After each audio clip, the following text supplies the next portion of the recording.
جی جو برادر نے سوال پوچھا آخر کیا وجہ ہے کہ صفوان کو امام ناراض ہونے کی تمہاری ہر بات ہمیں پسند ہے سوائے ایک کے، اور اس بات کی وجہ سے ممکن ہے کہ تم ہماری شفا سے محروم رہ جاؤ.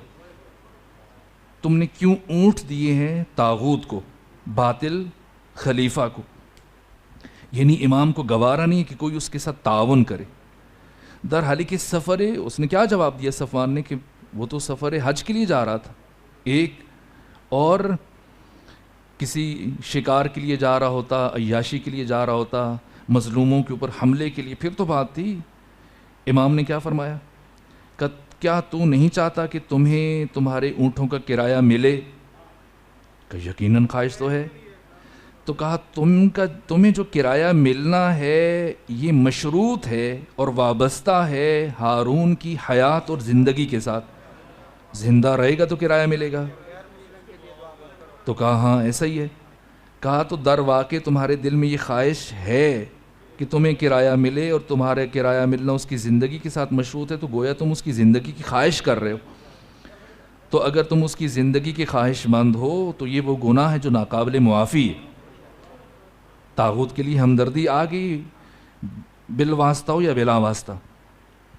دوسری طرف جو شخصیتیں، علی بن یقطین، نہیں جی چاہ رہا تھا ان کا، وزیر اعظم ہیں یہ ہارون کے. انہوں نے کہا امام میں نہیں چاہ رہا. امام نے فرمایا نہ، ضروری ہے، تمہیں جانا پڑے گا. اور کہا کہ اگر تم مجھے 3 چیزوں کی ضمانت دو، میں تمہیں 3 چیزوں کی ضمانت دیتا ہوں. اگر میرا کوئی شیعہ تمہارے پاس آ جائے تو وعدہ کرو اس کی تکریم کرو گے، عزت کرو گے، اس کی اہانت نہیں کرو گے. دوسرا، اس کو اس کا حق دلانے میں اس کی مدد کرو گے. اور تیسرا آپ بتا دیجئے. ایک تکریم کرو گے، ایک اس کا حق دلانے میں اس کی مدد کرو گے، اور مومنین کے جان مال عزت و آبرو کی حفاظت کرو گے. یہ 3 اگر وعدے کرو تو میں تمہیں 3 باتوں کی ضمانت دیتا ہوں. نہ تو تمہیں قید کیا جائے گا، نہ تم کبھی تنگ دست ہوگی زندگی میں، نہ تلوار کے ساتھ تمہاری موت ہوگی، اور نہ اس طرح کی کوئی پریشانی. اور ایسا ہی ہوا.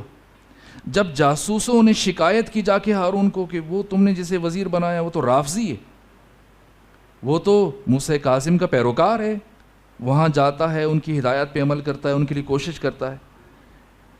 تو کہا کہ ٹھیک ہے، اب میں تمہاری بات پہ عمل نہیں کروں گا، اتنا لائق وزیر میں نہیں کھونا چاہتا، میں خود تصدیق کروں گا. اور یہ دیکھنے کے لیے، اور سب سے بہترین موقع کیا ہے دیکھنے کے لیے؟ وضو کرنا. وضو نماز جب دیکھیں گے کیسے پڑھ رہا، تو یہ چھپ کر دیکھ رہا ہے کہ اب علی بن یقطین وضو کیسے کرتا ہے. اور امام موسیٰ کاظم نے ایک دن پہلے رات میں علی بن یقطین سے کیا کہا کہ آج سے آپ نے وضو ایسے نہیں کرنا ہے، ایسے کرنا ہے. اب تشیع کسے کہتے ہیں؟ امام کے پیچھے چلنا، ساتھ چلنا. اب وہ کہیں یہ کیا بات ہوئی؟ نہ، گنجائش نہیں ہے، جو کہہ دیں ماننا ہے. تشیع اسی کا نام ہے. اور آپ اہل تشیع نہیں ہیں. کچھ لوگ کہتے ہیں کہ اہل تشیع، نہ، آپ اہل تشیع ہیں. تشیع کا مطلب ہوتا ہے جنازے کے پیچھے چلنا، تشیع کا مطلب ہوتا ہے امام کے پیچھے چلنا. تو کہا کہ ایسے وضو کرنا ہے. حیران تو ہوئے، کہا ٹھیک ہے. اور اب جب وضو کر رہے ہیں اسی طرح پورے اطمینان سے، اور وہ چھپ کے دیکھ رہے ہیں، تو دوستوں کو، اس نے جاسوسوں کو ڈانٹا کہ تم نے ناحق اس کے بارے میں شکایت کی. اور جب جان بخشی ہو گئی تو ادھر آئے امام کے پاس ملاقات کے لیے. کیا فرمایا؟ اب جیسے پہلے وضو کرتے تھے ویسے وضو کیجیے. اسی طرح سے خلعت تحفے میں دی، خوش ہو کر. اور انہوں نے، ان کو پسند آئی تو کہا اگر امام پہنیں گے تو کتنی اچھی لگے گی. اٹھا کے لے گئے. امام نے کہا ابھی اس کے لینے کا وقت نہیں آیا، تو اسے پاس رکھو. تھوڑا دکھی ہوا کہ حضرت نے شاید تحفہ قبول نہیں کیا، لیکن اب امام نے کہا لے جاؤ، رکھو، پاس رکھو، سنبھال کے رکھو. ادھر سے جب یہ خلعت لے کے آ رہا تھا تو جاسوس پیچھے سے دیکھ رہے تھے. اب جا کے بتایا ہارون کو کہ اب خبر پکی ہے، اگر نہ ہو تو بے شک ہمیں قتل کر دو، پھانسی پہ لٹکا دو، جو خلعت تم نے دی وہ ادھر دے کے آگے، اتنا دیکھا تھا لے جاتے ہوئے پیش کرتے ہوئے، لیکن آگے نہیں دیکھا، بھاگ کے پہنچ گئے تھے بتانے کے لیے۔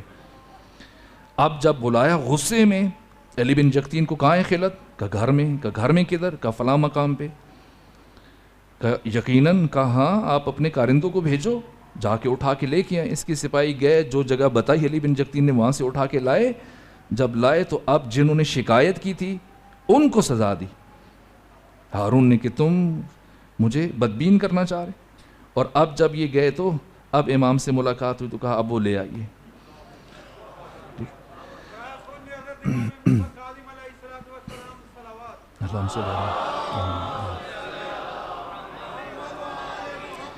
تو یہ فرق کیوں ہے جو سوال تھا؟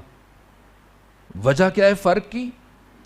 ایک کو منع کر رہے ہیں، دوسرے کو کہہ رہے ہیں کہ نہ، آپ وزارت کے عہدے پر براجماند رہیں، اور ضمانت بھی دے رہے ہیں، اور امام نے وعدہ پورا کر کے دکھایا بھی۔ کیوں؟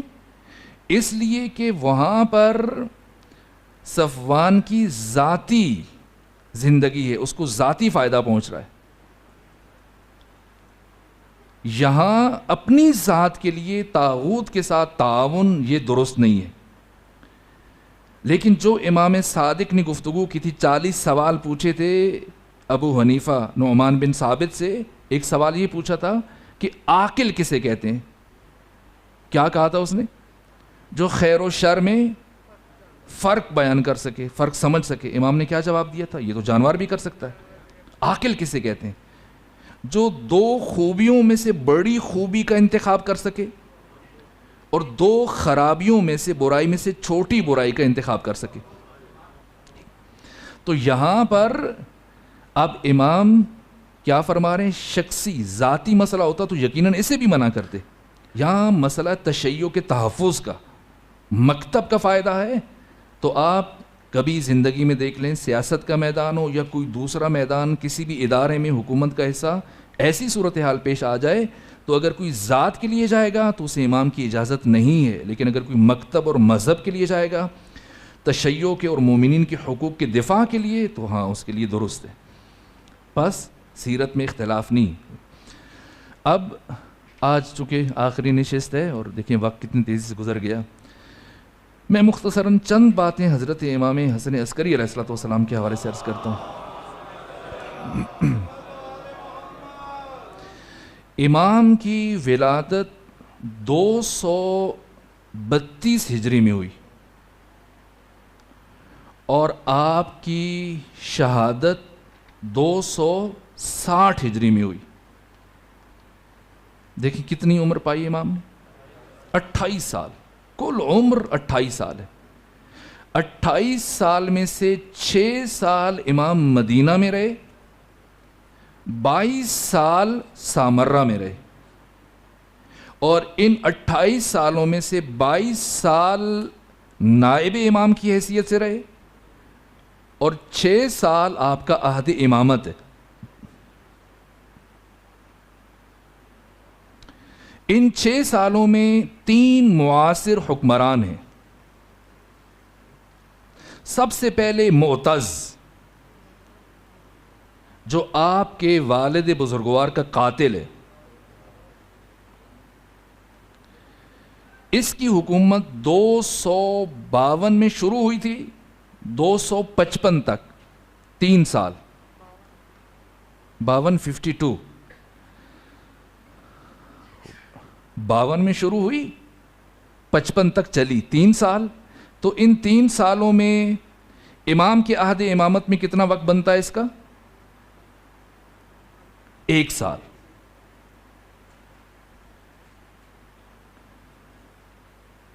پچپن ہجری، 255 ہجری، یہ 55 والا سال، 1 سال معتز۔ اس کے بعد 1 سال کے لیے ہے مہتدی، پھر 23 سال کے لیے ہے معتمد۔ اس کے 23 سالوں میں سے پہلے 4 سال امام کی حیات ہے، اور اس کے بعد امام شہید ہو جاتے ہیں اسی معتمد کے ہاتھوں۔ البتہ صورتحال بہت بگڑ چکی تھی، جیسا بنو امیہ کی حکومت، اس کے زوال کے اسباب الگ ہیں. اب ظاہر ہے کاش کہ ہمارے پاس زیادہ گنجائش ہوتی تو ہم ان جزیات کو بھی بیان کرتے، لیکن بس ہمارا محور خود ائمہ کی شخصیت تھی تو براہ راست ان سے متعلق، اور جہاں بہت ضرورت پیش آتی تھی تب ہم ادھر ادھر ہوتے تھے. عباسی خلفاء کا زوال شروع ہوا متوکل کی موت کے بعد. اب معتز کو ہی دیکھ لیجیے، 3 سال اس نے حکومت کی ہے، لیکن اس کی حیثیت کیا تھی؟ متوکل کی موت کے بعد اب جو اقتدار ہے یہ ترکوں کے ہاتھ میں جا چکا ہے، اور یہ برائے نام خلیفہ ہیں. برائے نام خلیفہ دیکھا ہے؟ برائے نام صدر، برائے نام وزیر اعظم، نام کی حد تک سال میں 1 مرتبہ 2 مرتبہ اس کو سامنے لے کے آ جائے، باقی اس کی حیثیت نہیں ہے. اگر یہ نہ ہوتے تو شاید یہ مثال آپ کو یہ بات سمجھنے میں تھوڑی سی دقت آتی، لیکن ایسی مثالیں آپ کے ملک میں ماشاءاللہ ہر طرح سے چیزیں میسر ہیں. یہ معتز، اس نے ایک مرتبہ، یہ جو پامسٹر ہوتے ہیں، نجومی ہوتے ہیں، ستارہ شناس، ان کو بلوایا اور پوچھا کہ بتاؤ میری زندگی کتنی ہے اور میری حکومت کتنی ہے، آپ حالات کا اندازہ لگائیں ذرا کتنی ہے. تو اس نے، اسی کے ایک مصاحب نے کیا جواب دیا؟ کہا میں ان ستارہ شناسوں سے زیادہ بہتر تمہیں بتا سکتا ہوں. کہا بتاؤ؟ کہا جب تک ترکوں کی تائید تمہارے ساتھ ہے، ان کا ہاتھ تمہارے سر پہ ہے، تب تک تم خلیفہ ہو، اور جس دن انہوں نے ہاتھ اٹھا لیا نہ تم خلیفہ رہو گے اور نہ تم خود رہو گے. اور ایسا ہی ہوا. اسی معتز کو 255 ہجری میں کس طرح سے انہوں نے خلافت سے الگ کیا؟ پہلے جوتوں سے، تھپڑوں سے اور لکڑیوں سے اس کی پٹائی کی، پھر اس کی قمیص اتار کے جلا دی، پھر سخت دھوپ میں، جیسے تندور گرم ہوتا تھا اتنی شدت لکھی گئی ہے، مسعودی نے لکھی ہے، دھوپ میں کھڑا کیا اور یہ 1 پاؤں رکھتا تھا اور 1 اٹھاتا تھا، اس طرح مارتے رہے اس کو. اور پھر یہاں خلافت سے خلع خلافت کیا گیا اور یہاں گواہ معین کیے گئے، اور پھر اس کو چند افراد کے سپرد کیا گیا کہ اب اسے نہ کھانا ملے گا نہ پانی ملے گا. یعنی خلیفہ ہیں اور ان کی حیثیت یہ ہے. یہاں تک بات پہنچ چکی تھی، یہاں تک کہ جب یہ نیم جان ہو گیا، اب اس کے جسم میں بہت کم جان باقی ہے، تو اب سرداب میں اس کو بٹھایا، اندر دھکیلا اور باہر اینٹوں کی اور گارے کی دیوار چن دی. قبر نہیں ہے، یہ اس طرح موت ہوئی. اب معتز کے بعد کون ہے؟ مہتدی. معتز شرابی تھا. ان 3 سالوں میں اس نے جتنے بڑے بڑے گویے تھے ان کو بلا کے دربار میں رکھ لیا، مصاحب اور جو خوش کرنے والے، جگتے لگانے والے، اس طرح کے افراد کو، اور ساتھ میں شراب کے مٹکے، جام بھی ماحول ہوتا تھا. بیٹا آیا مہتدی، اس نے سب کچھ اٹھا دیا. اب اس نے روزے رکھنا شروع کر دی اور سرکے کے ساتھ روزہ کھولتا، نمک کے ساتھ روزہ کھولتا، لیکن یہ بھی 1 سال کے بعد قتل ہو گیا. دیکھیں عباسی خلفاء، امویوں میں کچھ مرتے تھے اپنی موت، کچھ قتل، عباسیوں میں زیادہ قتل ہوئے. اس کے بعد پھر آ گیا ہے معتمد. معتمد 24 گھنٹے نشے میں. اس کا چھوٹا بھائی موفق یہ حکومت چلا رہا تھا. اچھا، قدر مشترک کیا ہے تینوں میں؟ ائمہ دشمنی. معتز نے بھی امام کو زیادہ عرصہ قید میں رکھا، اپنا بھی اسے ہوش نہیں ہوتا تھا، لیکن اس کے باوجود اپنی زندگی کے آخری دنوں میں اس نے طے کیا کہ امام کو کوفہ روانہ کرے گا کسی مقصد کے لیے اور راستے میں مروا دے گا. لیکن انہی دنوں میں خود قتل ہو گیا. اور کس طرح سے قتل ہوا میں نے عرض کیا. پھر معتمد، اس نے بھی امام کو مسلسل قید میں رکھا، یہاں تک کہ جس دن یہ مرا ہے اس دن تک امام قید میں تھے. 6 سال عہد امامت ہے جس کا زیادہ حصہ قید میں گزر گیا. پھر 4 سال ہیں معتمد کے. ان میں ایک مرتبہ امام کو رہا کیا، کب؟ جب عیسائیت کا غلبہ ہونے لگا تھا.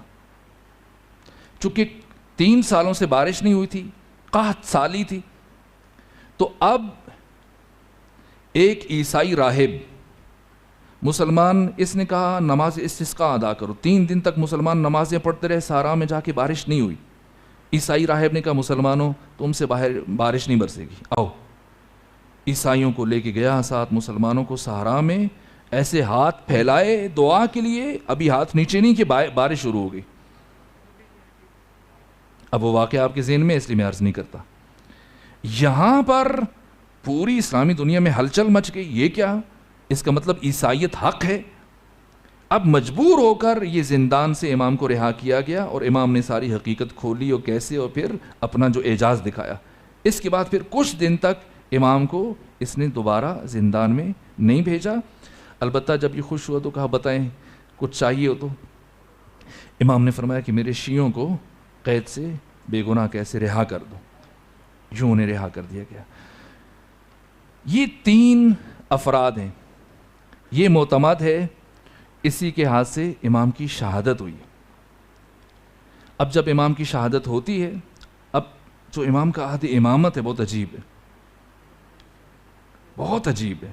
بہت سارے پہلو بیان ہونے والے ہیں، کس کس طرح سے دین کا دفاع کیا. اب اسحاق کندی کے ساتھ جو گفتگو ہے، باقی بہت سارے مراحل بہت اہم ہیں، لیکن میں چھوڑ رہا ہوں. ایسا نہیں ہے کہ یہ جو نشستیں ہیں یہ پہلی اور آخری مرتبہ ہو رہی ہیں، نہ، ایک دروازہ کھلا ہے.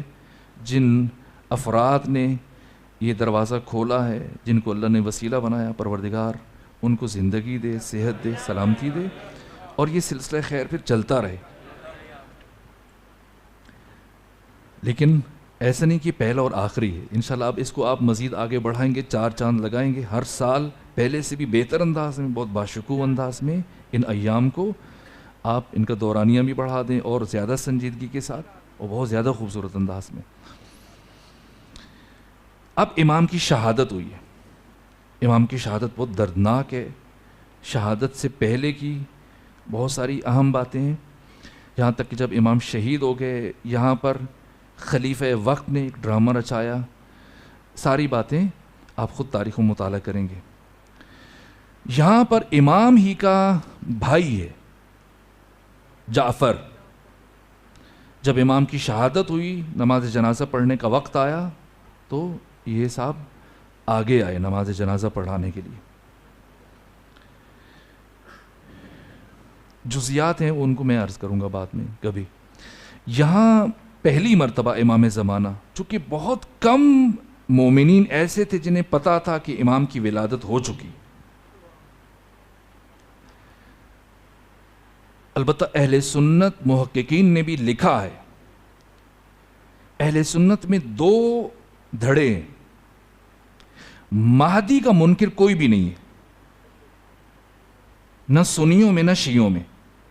بنیادی فرق جو اہل تسنن میں اور اہل تشیع میں ہے، وہ مہدی موعود کو مانتے ہیں، آپ مہدی موجود کو مانتے ہیں. ان کے جو علماء کا عقیدہ ہے یہ کہ ابھی مہدی پیدا نہیں ہوئے، پیدا ہوں گے، لیکن یہ یقینی ہے کہ وہ آئیں گے. کرنا وہی ہے جو آپ کے امام سے متعلق کہا گیا. لیکن عقیدہ تشیع یہ ہے کہ پیدا ہو چکے ہیں. البتہ اہل سنت میں سے بہت سارے علماء ایسے ہیں کہ جو قائل ہیں کہ امام کی ولادت ہو چکی. پہلی مرتبہ امام آئے اور کسی کو نہیں پتا تھا کہ یہ امام ہے، سوائے 3 سے 4 افراد کو جو وہاں پہ موجود تھے.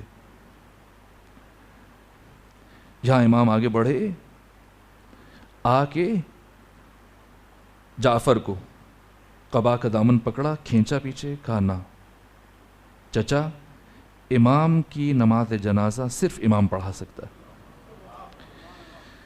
یہاں امام نے نماز پڑھائی اور اس کے بعد پھر غیبت ہوئی. البتہ یہاں بہت خوبصورت واقعات ہیں.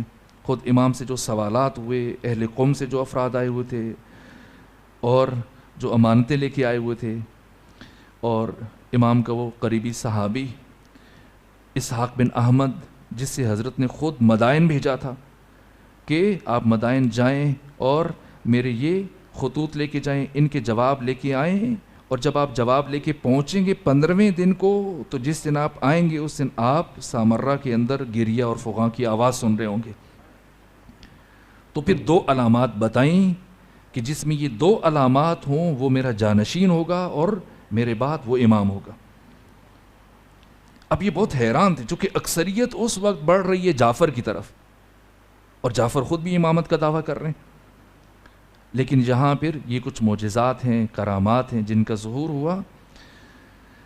اب جیسے ہی حاکم تک خبر پہنچی ہے تو اب گرفتاریاں شروع ہو گئیں۔ آپ کی والدہ معظمہ کو بھی گرفتار کر لیا گیا، زندان میں رکھا گیا، اذیت دی گئی۔ اسی اذیت سے جناب نرجس خاتون کی وفات ہوئی۔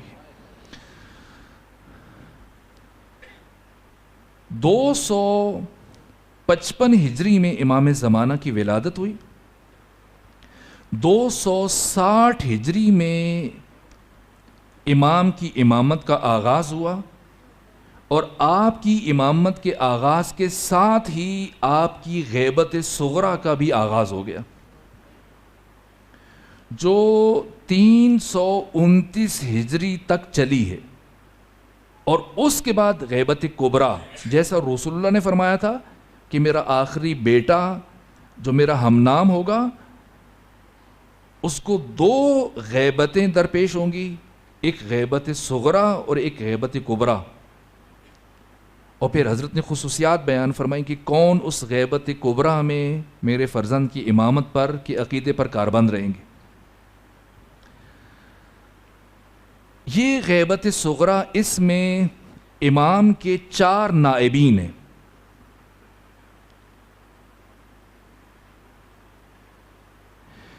سب سے پہلے عثمان بن سعید 20 سال، عثمان بن سعید سمری 20 سال تک نائب رہے۔ یہ آپ کے والد بزرگوار کے بھی نائب رہے ہیں، وکیل رہے ہیں، اور آپ کے دادا کے بھی۔ ان کا لقب سمان ہے، کیونکہ یہ روغن فروش تھے، پرفیوم بیچتے تھے، عطر بیچتے تھے، روغنیات بیچتے تھے۔ کیوں بیچتے تھے؟ یہ خود امر امام سے، چونکہ حالات جو میں نے آپ کو عرض کر دیے، یہاں تک کہ جب ایک مرتبہ خود آپ کے صحابی نے، اسحاق نے پوچھا کہ حضرت حالات بہت کشیدہ ہیں، آپ کے نام سے خلیفہ کبھی کبھی جعلی تحریریں چھپواتا ہے، بھیجتا ہے، لوگوں کو دکھاتا ہے، کہ انہوں نے یہ کہا ہمیں کیسے پتہ چلے کہ یہ تحریر آپ کی ہے آپ کی نہیں ہے؟ ہم تک اگر کوئی خط پہنچ جائے کہ یہ کرو، ہم کریں یا نہ کریں؟ امام نے فرمایا کہ میرا کوئی بھی خط ہوگا اس میں تحریر اس انداز سے لکھی ہوگی کہ پہلے شروع میں باریک قلم سے، اور پھر وہ پھیل جائے گی تحریر، اور وہی بیچ میں موٹی ہو جائے گی، پھر باریک ہو جائے گی، اس سے تم پہچاننا۔ یہ علامت تھی۔ اتنی سختی تھی کہ کچھ افراد کوفہ سے امام کی ملاقات کے لیے آئے تھے۔ اب وہ انتظار کر رہے ہیں کہ امام گھر سے نکلیں باہر، کہیں ہماری ملاقات ہو، گھر تک تو رسائی ممکن نہیں تھی۔ اب ان کی حفاظت کے لیے امام نے پہلے اپنے کسی قریبی عزیز کو خط لکھا کہ ان کو دے کے آؤ۔ کیا تھا خط میں؟ کہ نہ میرے قریب آنا، نہ میری طرف اشارہ کرنا، ورنہ تمہاری جان کو خطرہ ہے۔ آخری 6 سال امام کو اس لیے بھی نظر بندی، جن دنوں میں امام کو معتمد کے دور میں گھر میں آزاد رکھا گیا، ان دنوں میں بھی پیر کے دن اور جمعرات کے دن امام نے دربار میں گزارنا ہوتا تھا، یہ 2 دن، تاکہ نظر رہے۔ یہ حالات ہیں۔ سب سے پہلے امام کے نائب عثمان بن سعید سمری 20 سال، اس کے بعد پھر محمد بن عثمان بن سعید، انہی کے بیٹے ہیں، 25 سال،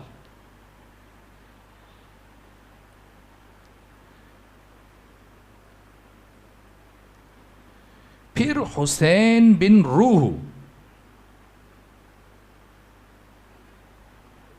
21 سال، پھر علی بن محمد 3 سال، کل ملا کے کتنے بنے؟ 1 کم 70 سال۔ یہ غیبت صغریٰ ہے۔ پھر غیبت کبریٰ شروع ہوئی۔ سوال، ایک دم سے غیبت کبریٰ کیوں شروع نہیں ہوئی؟ اگر شروع ہوتی تو مومنین کے لیے مشکل ہو جاتا تحمل کرنا غیبت کو، تو پہلے انہیں مانوس کرنا تھا، ان ایک کم 70 سالوں میں ذہنی طور پر تیار کرنا تھا، ورنہ ممکن تھا کہ ایک دم سے اگر غیبت کبریٰ شروع ہوتی تو سرے سے امام کی امامت کا ہی انکار کر دیا جاتا۔ سب سے پہلے ہیں جناب عثمان، اور ان کا یہ کام ہے۔ کیوں؟ یہ امام نے حکم دیا تھا، اسی کے تحت یہ پھر یہ کام کرتے تھے، اور سمان کے نام سے، روغن فروش کے نام سے زیادہ مشہور تھے جناب عثمان، کیونکہ اس طرح سے امام تک جو امانتیں آتی تھیں، خمس مال امام، وہ ان تک پہنچ جاتا تھا، اور جو امام کے پیغامات ہوتے تھے یہ آگے، یہ ایک حکمت عملی تھی، اس حکمت کے تحت انہوں نے یہ پیشہ اختیار کیا۔ اب چونکہ آخری نشست ہے، وقت بہت تیزی سے گزر رہا ہے، جوانوں کے ذہن میں ممکن ہے بہت سارے سوالات ہوں، لیکن ہم بنیادی طور پر 2 سے 3 جو سوال ہیں ان کا جواب دینے کی کوشش کریں گے اور یہیں پر اپنی گفتگو ختم کر دیں گے۔ اب یہاں پر ایک اہم ترین موضوع ہے، ایک غیبت صغریٰ کا زمانہ، اس کے حالات جن کا جاننا بہت اہم ہے، پھر غیبت کبریٰ، اور کیوں غیبت صغریٰ کا دورانیہ ختم ہوا، کیوں غیبت کبریٰ شروع ہوئی۔ اسی طرح سے امام کسی نہ کسی کو نائب معین کرتے رہتے، کیوں فرما دیے کہ بس اس کے بعد اگر کوئی میری نیابت کا دعویٰ کرے گا تو وہ جھوٹا ہے، نیابت خاصہ کا۔ اور پھر امام کی غیبت کبریٰ سے لے کر آج تک تشیع کن مراحل سے گزری ہے، کن حالات سے گزری، کیا کیا اہداف حاصل کیے، اور آج تشیع کس نقطے پہ کھڑی ہے، بہرحال یہ ایک الگ موضوع ہے۔ اب جو وقت بچا ہے، آج آپ تھک گئے ہیں؟ نہیں تھکے؟ پہلی بات یہ کہ یہ کیسے ممکن ہے کہ ایک 5 سال کا بچہ وہ امام بن جائے؟ یہ سوال اٹھتا ہے یا نہیں اٹھتا؟ اٹھتا ہے، خصوصاً یہ بچے اور یہ جوان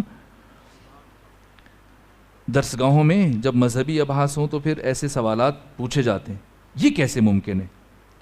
دوسرا سوال جب پتہ چل جائے، واضح ہو جائے کہ استعداد، صلاحیت اور لیاقت ہے، اب دوسرا سوال کہ کیسے ممکن ہے کہ ایک انسان اتنے عرصے سے زندہ ہو، اتنے 100 سال سے۔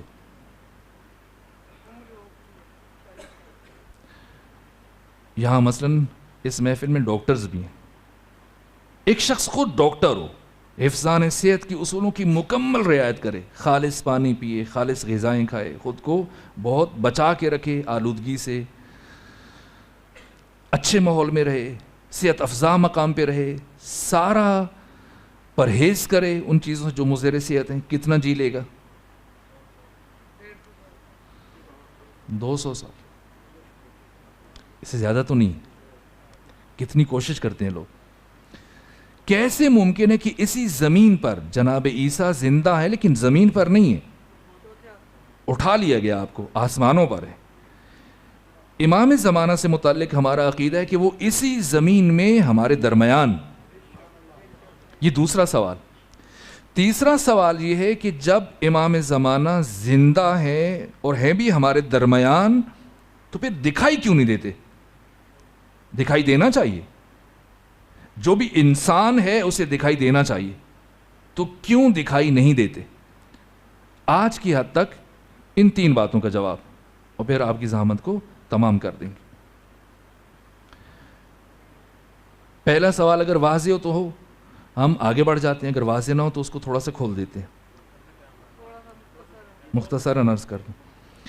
صلاحیت، ویسے پچھلی جتنی گفتگویں ہو چکی ہیں ان کی روشنی میں اب تک یہ بات طے ہو چکی ہے صلاحیت کے اعتبار سے، کچھ جملے میں برابر پہم ادا کرتا رہا اسی مسئلے کی اہمیت کے لیے، لیکن اب عرض کر رہے ہیں تو میں آپ کو دیکھیے، آپ یہاں ممتاز آباد کی امام بارگاہ میں بیٹھے اور قریب میں بچے اور جوان ہیں، اگر کچھ افراد کے درمیان یہ بحث شروع ہو جائے کہ یہ جو ستون ہے کوئی اس کو یہاں سے اکھیڑ سکتا ہے، اکھاڑ سکتا ہے، اٹھا سکتا ہے، بس اتنی وزنی چیز، 10 من یا 20 من وزنی چیز یہاں پڑی ہو، اور یہ بات چڑھ جائے اہل ممتاز آباد میں کہ کیا اس کو اٹھایا جا سکتا ہے یا نہیں اٹھایا جا سکتا، امکان اور عدم امکان پر بحث ہو، اور ان جوانوں میں سے ایک جوان اٹھے، ابھی وہاں بحث چل رہی ہو، اور یہاں پر یہ جوان اٹھا کے اس کو ہاتھوں میں بلند کر دے، کیا اب بحث کریں گے یا نہیں کریں گے؟ اسے فلسفے میں کہتے ہیں عدل دلیل کسی امر کے امکان اور عدم امکان پر وقوع ہے۔ خود کسی چیز کا واقع ہو جانا یہ سب سے بڑی دلیل ہے اس کے امکان پر۔ امام زمانہ 5 سال کی عمر میں وہ صلاحیت کہاں سے آئی کہ قیامت تک آنے والے تمام تر افراد، جن میں بڑے بڑے مفکر ہیں، فلسفی ہیں، دانشور ہیں، سائنسدان ہیں، سب کے لیے امام؟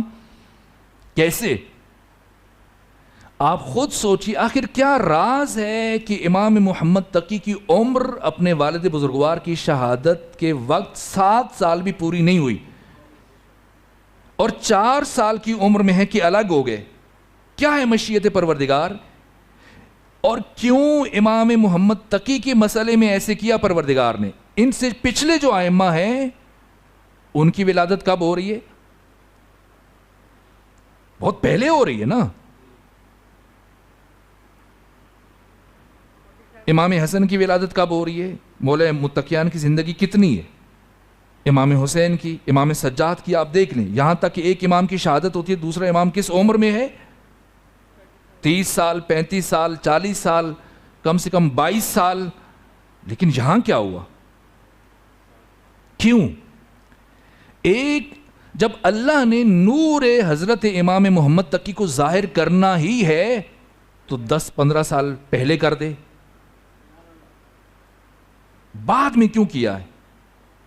اس نور کو بھیجنا اس کائنات میں تو دیر سے کیوں بھیجا؟ پہلے بھیج دے۔ کیا مشیت ہے؟ وہ سوال جو بعد میں کسی بشر کے ذہن میں فطور کر سکتا ہے، اس کا جواب حق تعالی نے پہلے سے دے دیا۔ ورنہ ایک طرف امام وقت پر تانا زنی ہو رہی ہے، لوگ امامت کا انکار کر رہے ہیں کہ نعوذ باللہ یہ ابتر ہیں۔ 47 سال تک امام رضا کا کوئی بیٹا، کوئی اولاد پیدا نہیں ہوئی۔ کیوں ہو رہا ہے ایسے؟ مشیت پروردگار ہے، ہر چیز میں ایک حکمت ہے۔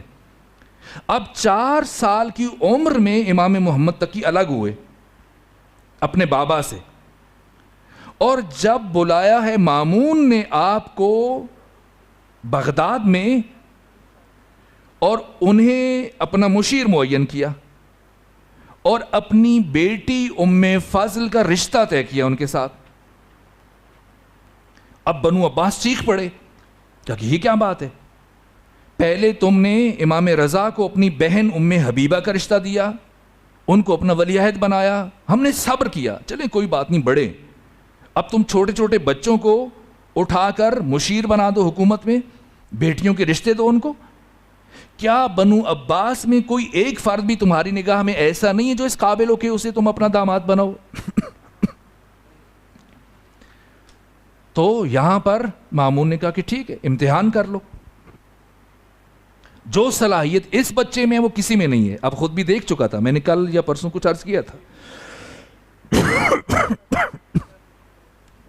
جب بنو عباس نے کہا کہ نہیں تم اپنا فیصلہ واپس لو، مامون نے کہا کہ تم اس بچے کے ساتھ گفتگو کرو، اگر گفتگو میں تم اس بچے کو لاجواب کر دو تو میں تمہارا فیصلہ قبول کروں گا، ورنہ تمہیں میرا فیصلہ قبول کرنا پڑے گا۔ انہوں کا ٹھیک ہے، گئے آپس میں میٹنگ کی، پھر سوچا جب مامون اتنے اعتماد سے کہہ رہا ہے کچھ تو بات ہوگی اس بچے میں، تو بجائے اس سے کہ ہم خود سوال کریں کسی عالم سے رابطہ کریں، اور اسلامی دنیا کے اس وقت کے سب سے بڑے عالم، مفتی، چیف جسٹس، قاضی القضات یحییٰ بن اقسم کا انتخاب کیا۔ یحییٰ بن اقسم، تھے سے، سین سے نہیں۔ یحییٰ پہلے تو اس نے کہا کہ کیا مذاق ہے کہ اب میں بچوں کے ساتھ گفتگو کروں گا؟ جب انہوں نے لالچ دلائی کہ آپ کو انعام بھی ملے گا اور ہم آپ کی تائید بھی کریں گے، تو وہ راضی ہو گیا۔ اب دن معین ہوا اتنا تجسس تھا. دیکھیے آپ تاریخوں میں, کیونکہ ایک طرف بنو عباس ہیں, دوسری طرف وقت کا خلیفہ ہے. اب یہ تجسس ہے تمام لوگوں میں کہ ان دونوں میں سے کون جیتے گا کون ہارے گا. یحییٰ بن اقسم جیتتا ہے تو بنو عباس وہ درست ہیں اور مامون کو اپنا فیصلہ واپس لینا پڑے گا, اور اگر امام جیتتے ہیں تو پھر بنو عباس کے تمام سرداروں کو شرمندگی کا سامنا ہے. 80,000 کرسیاں بچھائی گئیں اور لوگ بڑی تعداد میں کھڑے بھی ہیں, اور صرف 900 کرسیاں علماء اور فضلاء کے لیے بچھائی گئیں. آپ خود سوچیں جب اتنا غیر متوازی مقابلہ ہو کہ ایک طرف 7-8 سال کا بچہ, ایک طرف 80 سال کا منجا ہوا مفتی, قاضی القضات, چیف جسٹس, تو اب لوگوں میں ایک تجسس ہے, اشتیاق ہے, کون جیتے گا. اب جب بیٹھے اور یہ ہزاروں کا اجتماع جم غفیر, خلیفہ کی کرسی لگ گئی, ایک طرف امام بیٹھے امام محمد تقی, اور دوسری طرف یحییٰ بن اقسم. اتنا بڑا مجمع, کبھی کبھی ہوتا ہے انسان وہ مجمع دیکھ کے, لوگ دیکھ کر پھر وہ عوام زدہ ہوتا ہے, حق بات بھی چھپانا شروع کر دیتا ہے لوگوں کے اثر سے. یہ کیا پسند کریں گے, چونکہ یہ بڑی بیماری ہے. اگر اہل منبر لوگوں کے رجحانات کو دیکھے اور حق بیان کرنا چھوڑ دے, ان کی مرضی پہ چلنا شروع کر دے, یہ عوام زدہ شخص بقول آغا جوادی کے یہ منبر پہ بیٹھنے کے لائق نہیں ہے, اس کو لوگوں کی جوتیوں میں بیٹھنا چاہیے. یہاں وہ آئے کہ جس میں حق بیان کرنے کی جرأت ہو, پرواہ نہ کرے کسی کی. یحییٰ بن اقسم اب اتنے بڑے لوگ دیکھے تو اب کیفیت بدل گئی, بے صبری ہے, اب چاہتا ہے کہ جلدی جلدی پہچانا جائے, لوگوں کو پتہ چلے کتنا بڑا عالم ہے. تو اس کا پیمانہ چھلک گیا. کہا خلیفہ مامون الرشید اجازت دیجئے سوال پوچھوں. اس کی بے صبری دیکھی. برسات میں تالاب تو ہو جاتے ہیں کم ظرف, تھوڑی سی بارش ہو تو پھر ان سے پانی نکلنا شروع ہو جاتا ہے. برسات میں تالاب تو ہو جاتے ہیں کم ظرف, باہر کبھی آپے سے سمندر نہیں ہوتا. تو اب یحییٰ کا اجازت دیجیے. مامون نے کہا کہ نہ, مجھ سے جب تم مجھ سے سوال کرنا ہے؟ کہ نہیں, کہ جس سے سوال کرنا ہے اس سے پوچھو. کہا ابو جعفر اجازت ہے کچھ پوچھوں؟ کیا جواب دیا؟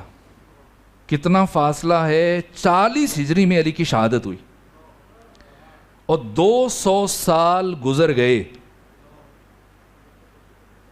اور اب علی کا بیٹا ہے. بچپنے میں علی منبر کوفہ پہ بیٹھ کے کیا کہتے تھے؟ سلونی سلونی. ابو جعفر نے کہا پوچھوں؟ کیا جواب دیا؟ کہا یحییٰ بن اقسم اسأل ما شئت, جو تمہارا جی چاہے پوچھ لو. حضرت نے فری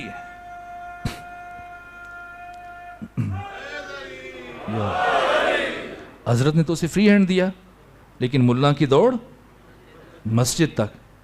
تو اس نے جو سوال تیار کر کے رکھا تھا اور جس پہ بڑا مطمئن تھا کہ یہ پوچھا تو نماز روزے کا مسئلہ پوچھا تو خاندان رسالت کے بچے ممکن ہے جواب دینے میں کامیاب ہو جائیں, ایسا پوچھوں. اب دیکھیں طہارت سے لے کر کتاب الطہارہ سے لے کر کتاب الدیات تک 56 کتابیں ہیں فقہ میں, اور ان میں مشکل ترین جو کتاب ہے کتاب ارث ہے, اور اسی طرح سے کتاب الحج ہے. اکثر لوگ جب حج کرنے کے لیے جاتے ہیں تو پہلی دفعہ غلط کر کے آ جاتے ہیں, آ کے پتہ چلتا ہے کہ حج غلط تھا. مشکل ہے احکام, اور اس میں بھی جو کفارے کی بحث ہے بہت پیچیدہ ہے. اب اس نے چھانٹ کے پوری فقہ میں سے احکام میں سے یہ سوال منتخب کیا. کہا ابو جعفر اگر کوئی شخص حالت احرام میں شکار کھیل لے تو اس کا کفارہ کیا ہوگا؟ امام نے جب یہ سوال سنا تو کمال حیرت سے اس کی طرف دیکھا.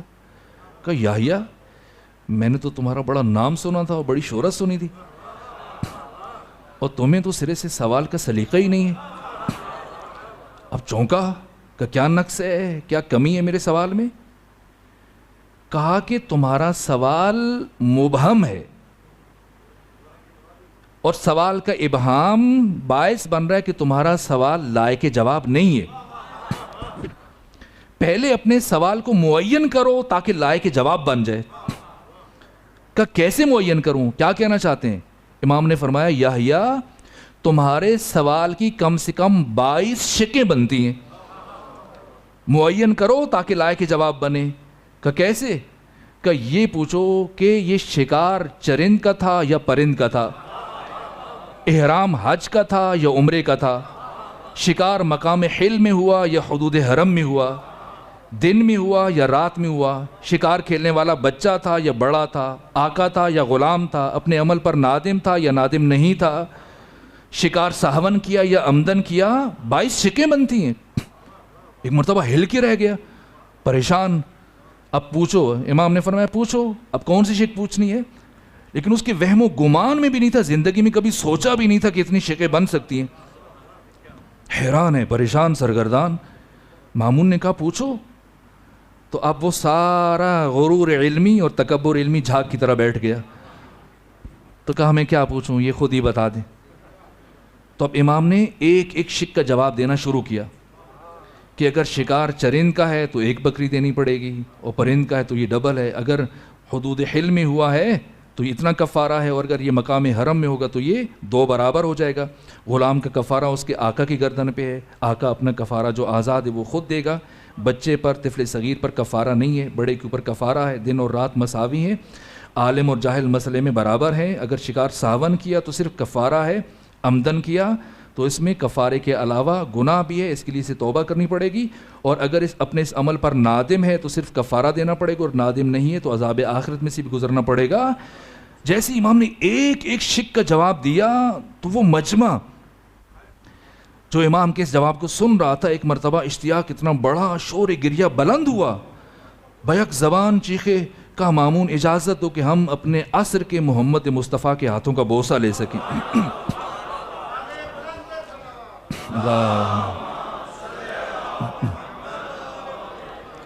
تو اب مامون نے کہا نہ, اتمام حجت ہو جانی چاہیے.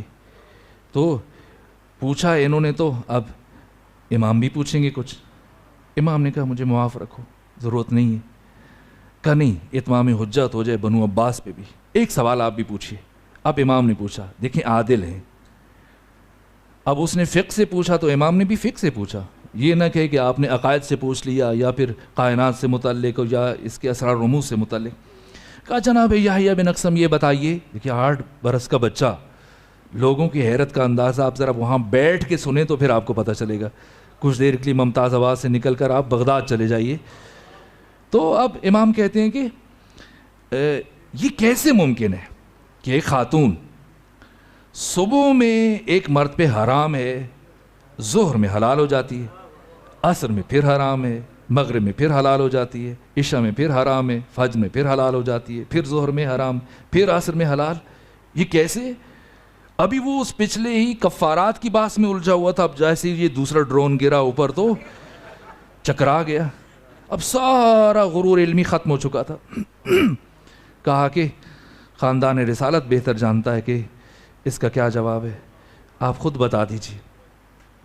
امام نے فرمایا کہ یہ صبح میں کسی اور کی کنیز تھی تو اس کے لیے حرام تھی, ظہر میں اس نے اسے خرید لیا تو اس کے لیے مباح ہو گئی, عصر میں اس نے اسے آزاد کر دیا پھر حرام ہو گئی, اور مغرب میں اس کے ساتھ نکاح کر لیا, عقد کر لیا پھر حلال ہو گئی, اور عشاء کے بعد اس نے صیغہ زہار جاری کر دیا کہ تو میرے لیے مثل مادر ہے تو حرام ہو گئی, رات میں جب کفارہ ادا کر دیا سحر میں صبح میں تو پھر حلال ہو گئی, صبح میں ظہر میں پھر اسے طلاق دے دی تو حرام ہو گئی, اور پہلی طلاق رجعی ہے, عصر میں جب رجوع کرے گا پھر حلال ہو جائے گی.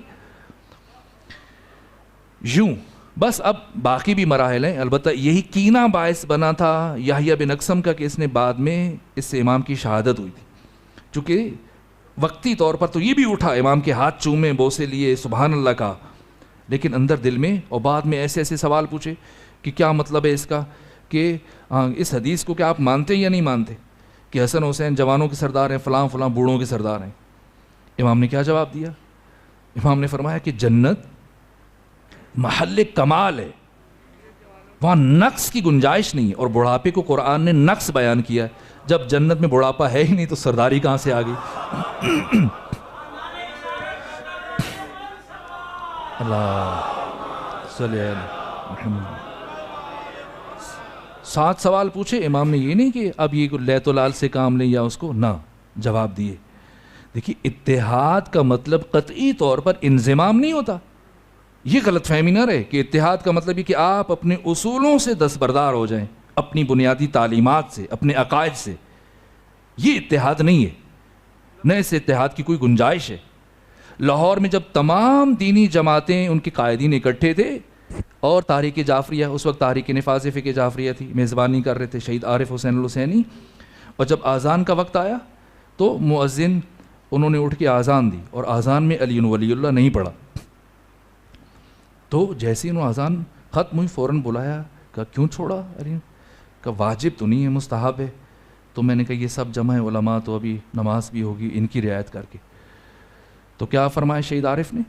کہ مجھے ہرگز ایسا اتحاد نہیں چاہیے جس کے لیے میں کسی واجب دینی یا مستحب دینی کو چھوڑ دوں.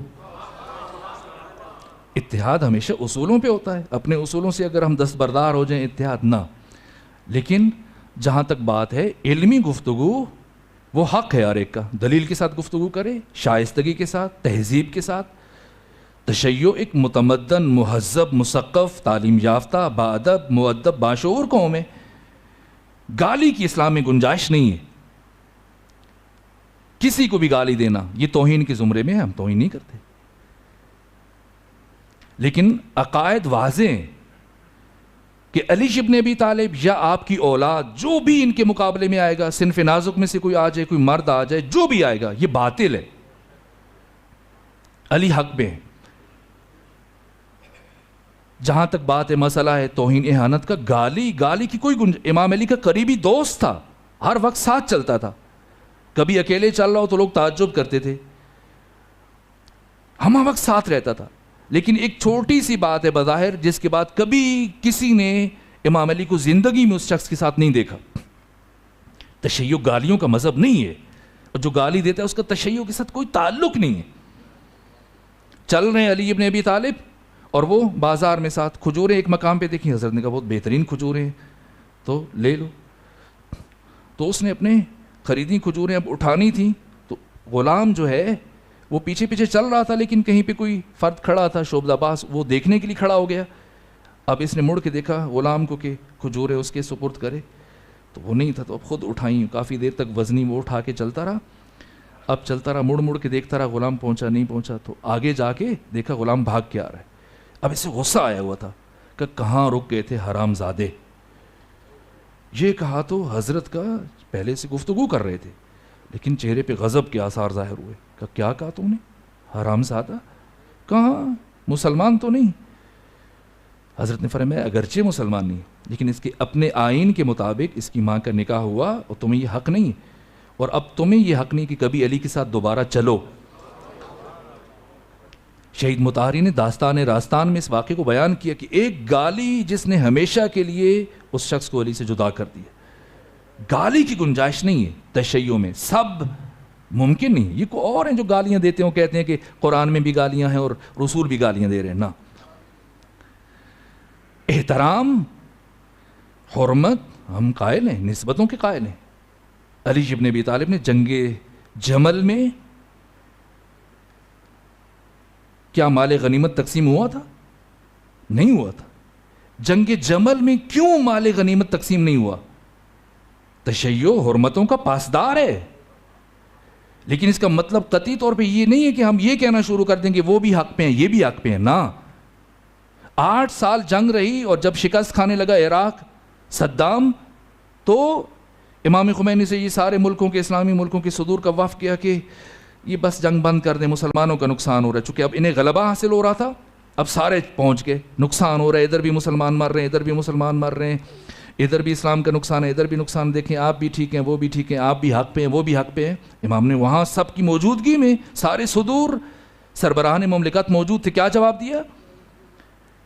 کہا کہ میں تمہاری 1400 سالہ اسی غلط فہمی کو دور کرنا چاہتا ہوں جو تم نے سمجھ رکھا ہے کہ علی بھی حق پہ ہے، معاویہ بھی حق پہ ہے۔ ممکن نہیں ہے وہ دو فریق جو جنگ کر رہے ہیں دونوں حق پہ ہوں، ایسا نہیں ہو سکتا۔ ایک باطل پہ ہے، ایک حق پہ ہے۔ اس کے باوجود آپ دیکھیں کہ جنگ جمل میں علی ابن ابی طالب نے نسبت کا احترام کیا، حرمت کا۔ وہ خاتون کی جس کو ایک نسبت حاصل تھی زوجہ رسول ہونے کی، صرف اس خاتون کی وجہ سے مولا متقیان نے جنگ جمل کا مال غنیمت تقسیم نہیں کیا۔ بعد میں مومنین اور سپاہی پریشان ہوئے حضرت مال غنیمت کا نہیں، کہ کیوں؟ کہ علی کی غیرت گوارا نہیں کرتی۔ اس لیے کہ جب جنگ ہوتی ہے اور مال غنیمت میں جو بھی خاتون آتی ہے مقابلے میں تو اس کو پھر اسیر کیا جاتا ہے اور وہ کنیز بن کے جاتی ہے، اور علی فرما رہے میری غیرت گوارا نہیں کرتی کہ نبی کا حرم وہ کسی کی کنیزی میں جائے۔ تو اس ایک کام کے لیے حضرت نے سرے سے جنگ جمل کا مال غنیمت ہی تقسیم نہیں کیا۔ وہ چیزیں اپنی جگہ پر ہیں، یہ احترام ہے، لیکن جہاں پر بات اصولوں کی آتی ہے تو یہ آپ کا حق ہے، اصولی گفتگو کرنا، دلیل سے گفتگو کرنا، آپ اپنے گھر میں، امام بارگاہ میں، مسجد میں، میڈیا پہ نہ، بس صرف سب سے گالی سے اپنی زبان کو آلودہ نہیں کرنا ہے۔ بہرحال یہ اب میں بات کو سمیٹوں۔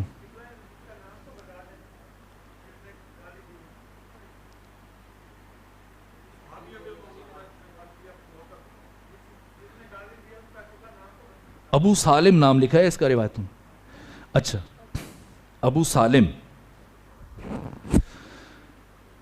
چلیے ہم موضوع سے نہیں ہٹتے۔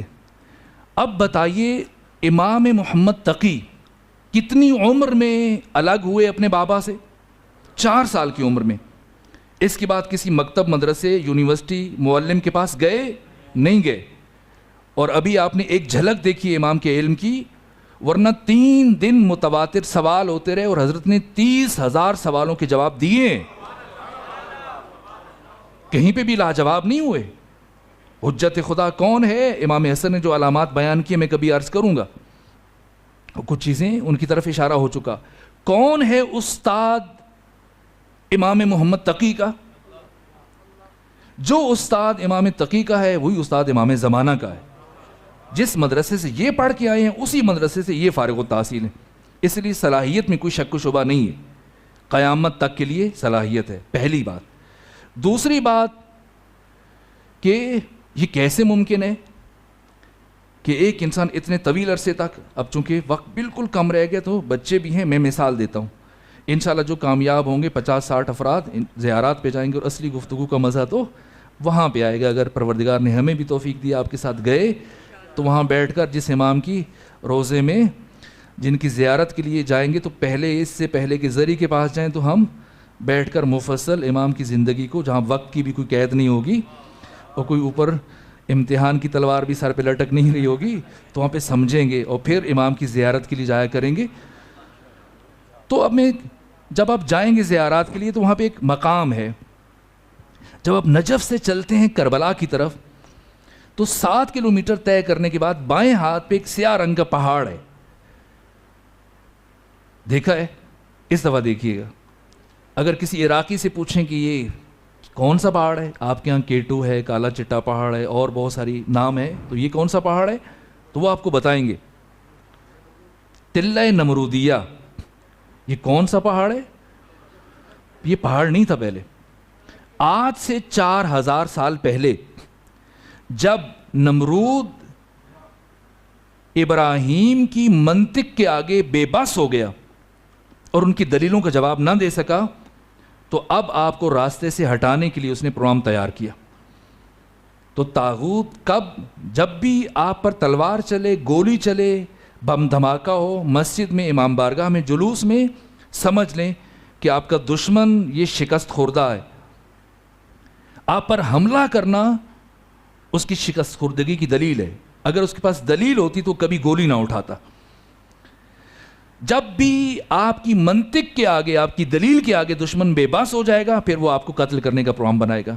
یہی کیا نمرود نے، کوئی جواب نہیں تھا جب جناب ابراہیم کی دلائل کا، تو اس نے کہا کہ اب ہٹانا ہے، لیکن کس طرح سے؟ جنگلوں کے جنگل کاٹ دیے، ہزاروں ٹن لکڑیاں اکٹھی کی، آگ لگائی۔ آپ خود سوچیں وہ آگ کے جسے 4000 سال گزر گئے، بارشیں ہوتی رہیں، آندھیاں طوفان، آج بھی میلوں دور سے آپ کو دکھائی دے رہی ہے وہ جگہ. تو کتنی زیادہ مقدار میں جنگل کاٹے گئے، جنگلوں کے جنگل کاٹ دیے گئے. اور جب ان کو رکھا گیا، آگ لگا دی گئی، اور جب آگ جل گئی سوال یہ کہ اب ان کو پھینکیں کیسے. تو اب منجنیک میں، گوپھن میں رسیوں میں کس کے باندھا، جیسے آپ فٹ بال بنا دیتے ہیں، پتھر بنا دیتے ہیں، رکھا تاکہ پھینکا جا سکے گوپھن میں. اب جب رکھا تو پھر منجنیک کو چکر دیتے ہیں نا، دے رہے ہیں چکر. تو اب ملائکہ پر ایک کیفیت طاری ہے آسمان پر کہ تیرا ایک ہی نام لینے والا ہے، وہ جلنے لگا ہے، تو اس کی مدد کر. اور خود جبرائیل ان کی نمائندگی میں آئے، کہا کہ مدد چاہیے، کہاں چاہیے لیکن تم سے نہیں. کہ کس سے چاہیے؟ کہ جس سے چاہیے اسے پتا ہے. کیسی باتیں کر رہے ہیں جناب ابراہیم، چکروں پہ چکر آ رہے ہیں اور عقل فعال ہے. تو ابراہیم اگرچہ شیخ الانبیاء ہے لیکن پیغمبر سے ان کا مقام بہرحال کم ہے، پیغمبر سے چھوٹے ہیں رتبے میں. تو جو چھوٹا نبی ہے اس کو چکروں پہ چکر آئیں تو اس کی عقل کام کرنا نہ چھوڑے، اور جو ابراہیم کا بھی سردار ہے اس کو معمولی بخار میں ہذیان ہو جائے، ممکن نہیں ہے نا.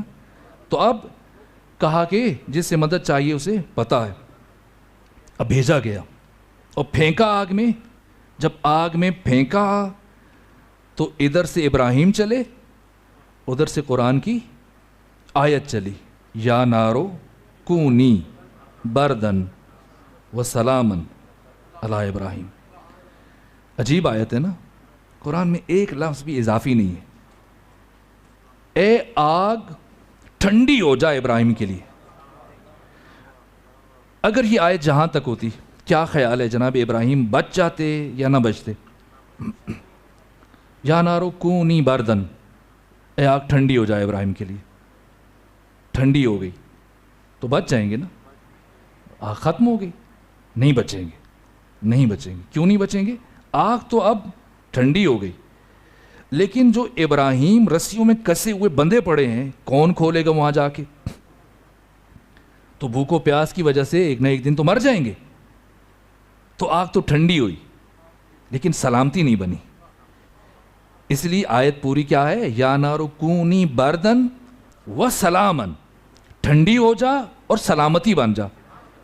سلامتی بنی ہے، کیسے بنی؟ آگ سلامتی بنی ہے. آگ کیسے بنی؟ سلامتی کیسے بنی؟ کہ وہ جو رسیاں تھیں ان کو جلا دیا. تو جو رسی ہے اور جو کپڑا ہے، جنس تو دونوں کی ایک ہے نا. کیا ہوا کہ رسیاں جل گئیں، کپڑے بچ گئے. کیا نتیجہ لیا اسے آپ نے؟ کہ ایک تو نبی خود بچتا ہے، دوسرا جو نبی کے ساتھ وابستہ ہو وہ بچتا ہے. لیکن اگر کسی کو نبی کے ساتھ باندھ دیا جائے تو اس کی کوئی گارنٹی نہیں ہے کہ یہ بھی بچ جائے گا. تو جو اللہ اپنے ایک نمائندے کو اتنی بڑی آگ میں بچا سکتا ہے اور زندہ رکھ سکتا ہے، تو کیا اپنے دوسرے نمائندے کو اس روئے زمین پر زندہ نہیں رکھ سکتا؟ رکھ سکتا ہے. امام زندہ ہیں. بس اور بھی بہت دلائل ہیں لیکن اب بات ختم کر رہا ہوں، سمیٹ رہا ہوں. صلاحیت موجود ہے. اب سوال کریں گے تو ہم پھر رک جائیں گے، الجھ جائیں گے.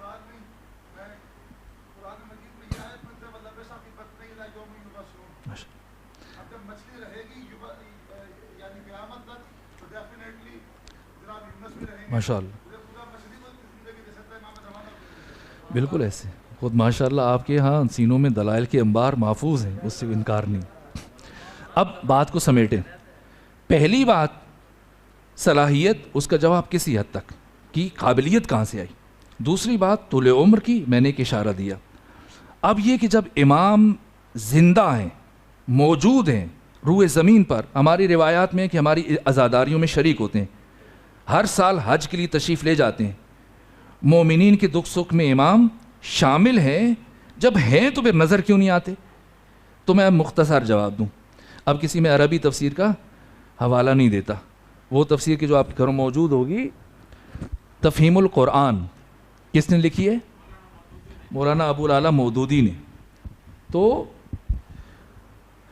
تفہیم القرآن کی جو چھٹی جلد ہے اور آخری جلد, اس میں سورہ مبارکہ مسد کی تفسیر کو دیکھ لیجئے گا. اس کا شان نزول کیا ہے؟ شان نزول جو ابو العلا مودودی نے لکھا, کہا کہ ابو جہل کی بہن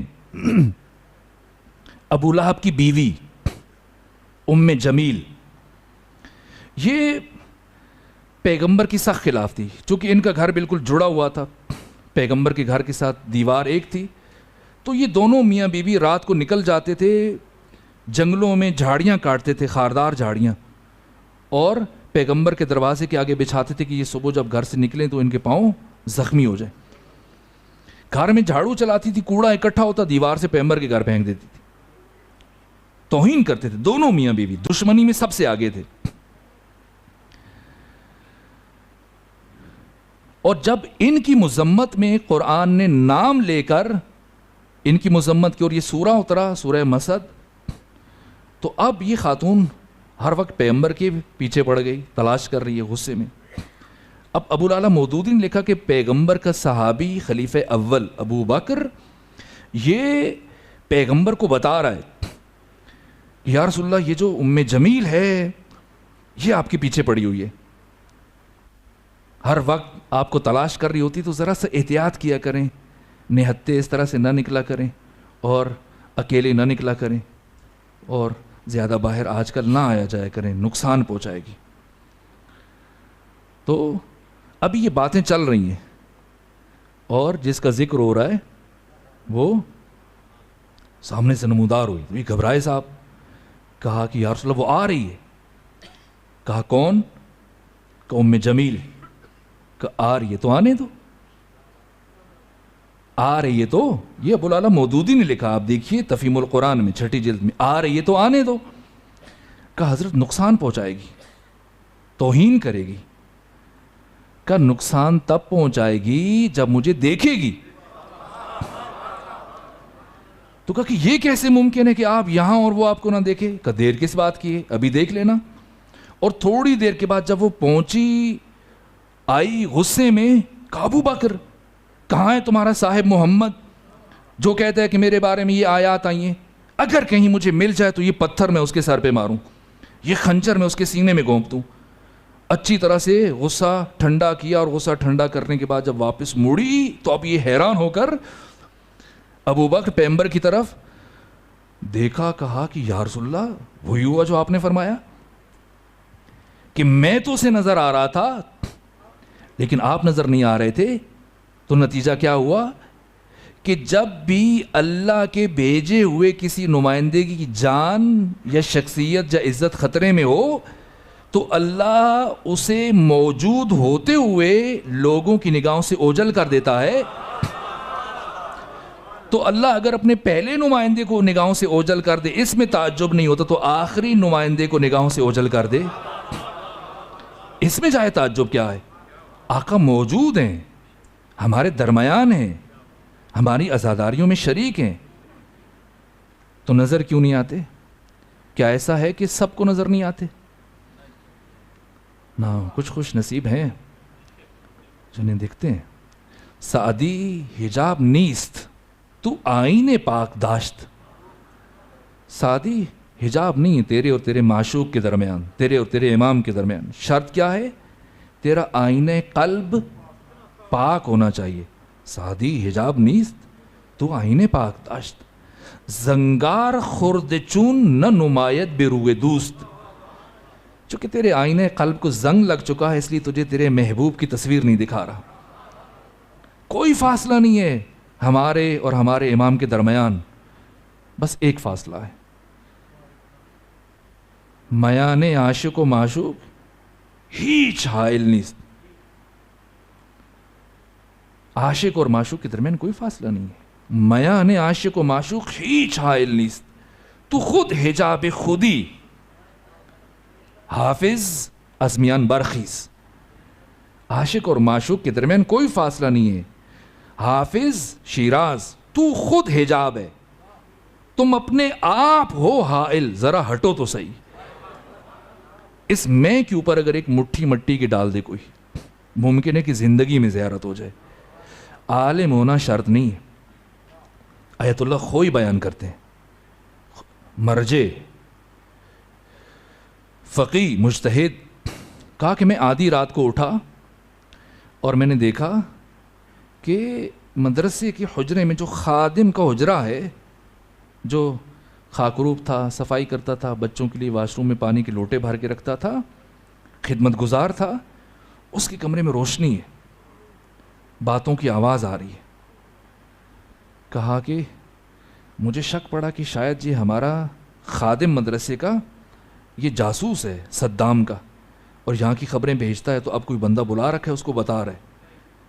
کہا میں بیت الخلاء میں گیا، لیکن میں نے دروازہ پورا بند نہیں کیا، نیم وار رکھا اور اس وسط سے دیکھتا رہا کہ کوئی جاتا تو نہیں.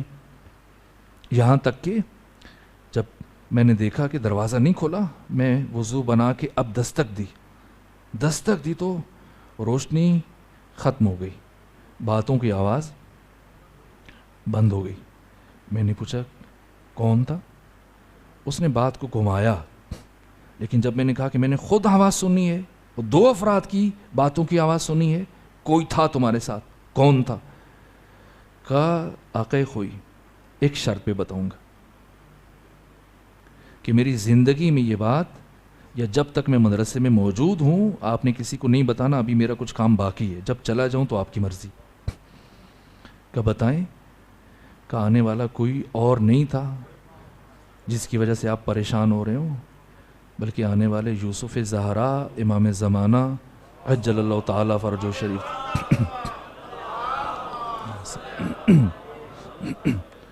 آخوئی کہتے ہیں کہ میری چیخ نکل گئی کہ میں فقی ہوں، مرجع ہوں، ہزاروں شاگرد ہیں، مجھے کبھی زیارت نہیں ہوئی، اور یہ عام فرد ہے مدرسے کا خادم، بس دل پاک ہونا چاہیے تو زیارت ہوتی ہے.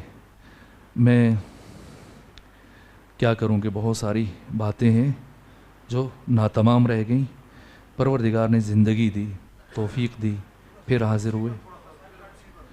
میں عرض کر دیتا ہوں اور کیا بیان کروں.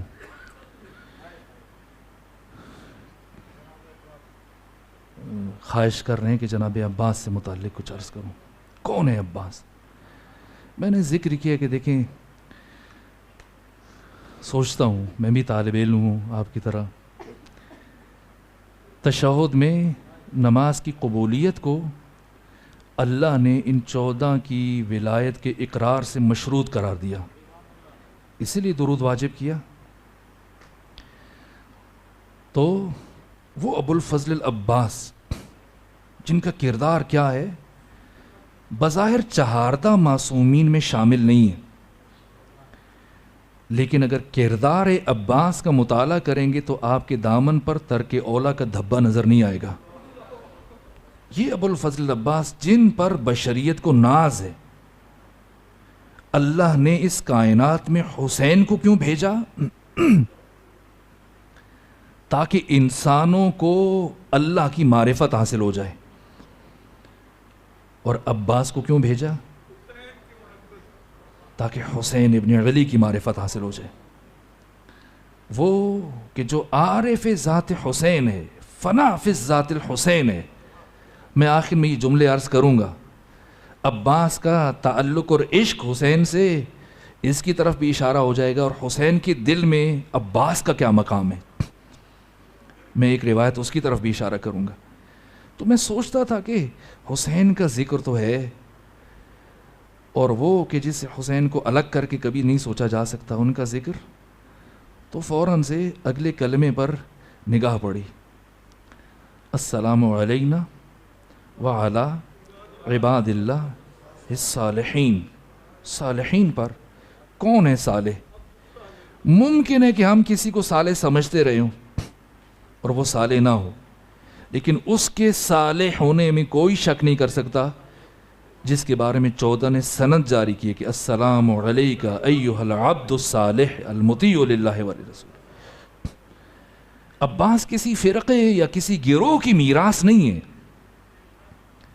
عباس انسانیت کے لیے سرمایہ ہے، پوری بشریت کے لیے سرمایہ ہے۔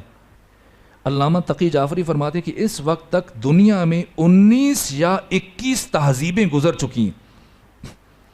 کچھ قدریں ہیں جو ایک تہذیب میں ہیں، دوسری میں ان کو وہ اہمیت حاصل نہیں ہے، لیکن ایک ویلیو اور ایک قدر انسانی ایسی ہے جس کو ہر عصر میں، ہر زمانے میں، ہر انسانی تہذیب نے سراہا ہے، پسند کیا ہے، اور اس قدر کا نام ہے وفا۔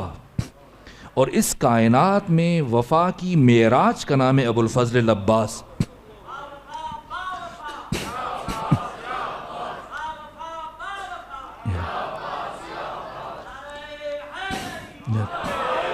قیامت تک آنے والا کوئی بھی انسان فخر کر سکتا ہے کہ ہاں ایسا ایک انسان ہمارے درمیان میں سے زندگی گزار کے جا چکا ہے، اور فخر کرتے ہیں۔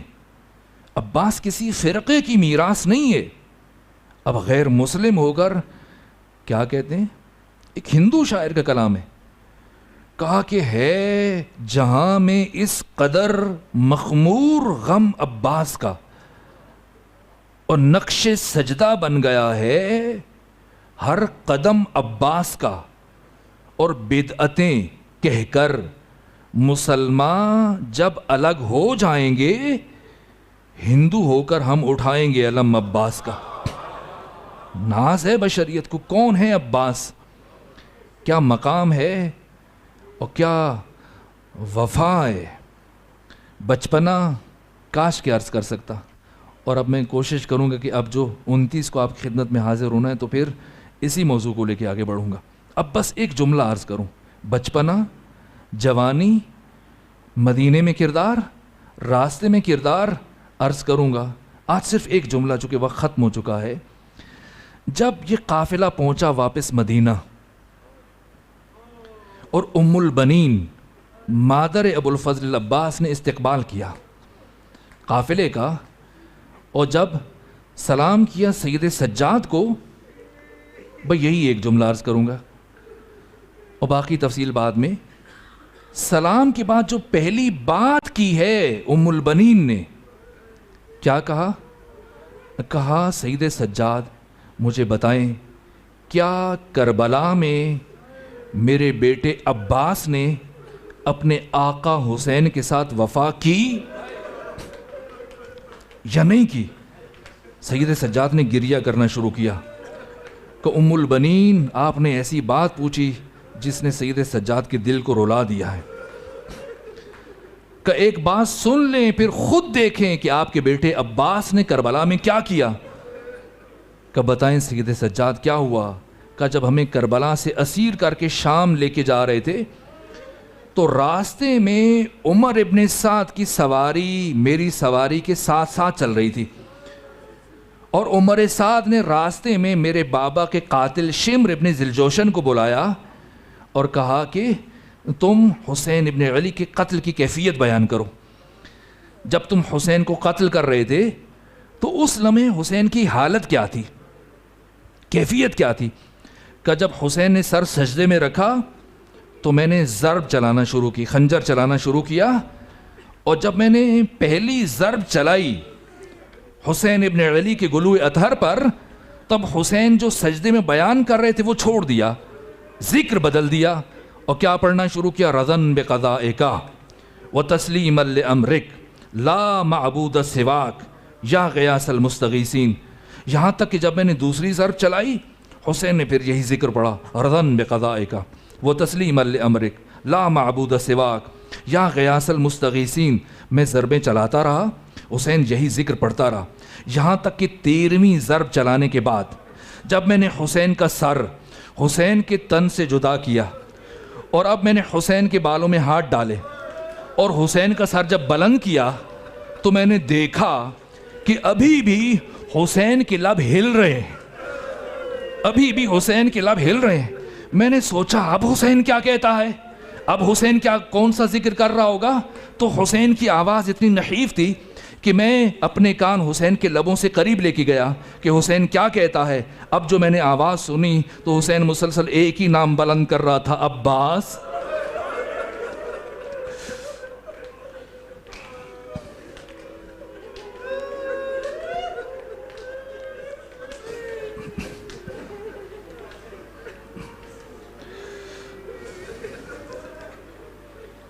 پروردگار پروردگار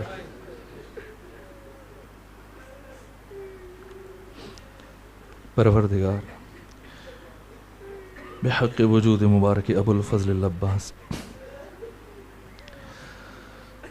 یہ سلسلہ خیر جو منتظمین نے اس کا اہتمام کیا، برادر عزیز سید باقر زیدی اور ان کے برادران اور ان کے خانوادے نے، اور باقی جتنے افراد ان کوششوں میں شریک رہے، پروردگار اس کا عظیم اجر ان سب کو عطا فرما۔